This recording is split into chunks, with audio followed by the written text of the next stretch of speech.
The kitchen table is oak, scarred from '87, when he dropped a hot pot after the decision. In Atlantic City, the one that ended the left.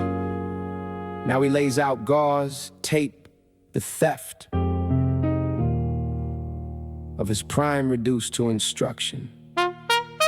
Sit down. Let me show you.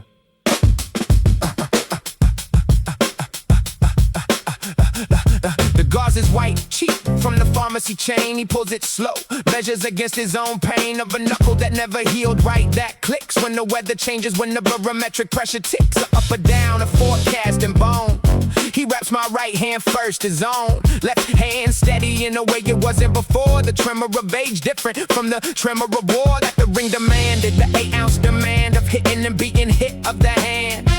Learning to close into a weapon and tool. He raps between the fingers, the old school. Wait, not the Mexican style, not the tape. Just gauze, layer after layer, the shape of my fist growing unfamiliar, growing correct. Too tight and the hand dies, too loose and it's wrecked. He speaks into the gauze, into the space between my palm and the cotton, the grace of his attention, which is total, which is fear, dressed as patience, dressed as the years. Gauze gospel, wrap the knuckle bone. Gauze gospel, make the fist of stone.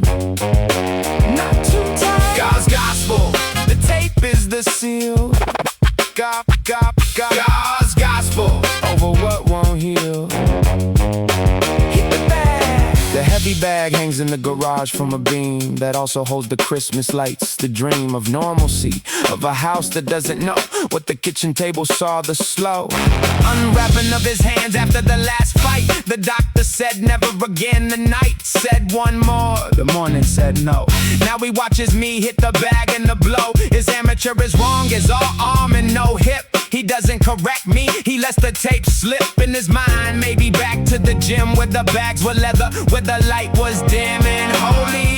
And he was young and the rap was his own, was his ritual, was the map of survival, of making the hand into something that could pay, that could hurt, that could bring home the check, the respect, the damage. Now he watches his daughter learn the same language of impact, the breath of the follow through. And when I miss the bag, he doesn't say do. He just flinches, a micro movement, a ghost of the block he can't throw with the post he can't hold, of the corner he can't beat. So he stands in the garage doorway and he sees I hit the bag wrong, the wrist bends back. He steps forward, then stops the attack of instinct against the reality of his spine. Keep your thumb outside. He demonstrates on his own wrapped hand, the click of the bad knuckle, the unplanned music of damage, the rhythm he knows. Like this, like this. Gauze gospel, wrap the knuckle bone. Gauze gospel, make the fist of stone. Not too tight. Gauze gospel, the tape is the seal. Gauze gospel, over what won't heal. The tape comes off slow, the sweat makes it stick. He unwraps me like a gift he can't pick out for himself anymore. The hand's too thick with age, with calcium, with the lick of time that won the fight he couldn't. The gauze goes in the trash, the lesson is shouldn't, but is, but will be, but is already done. I wrap my own hands now in the kitchen alone. The table's still oak, still scarred, still holding what he gave, what he's still unfolding.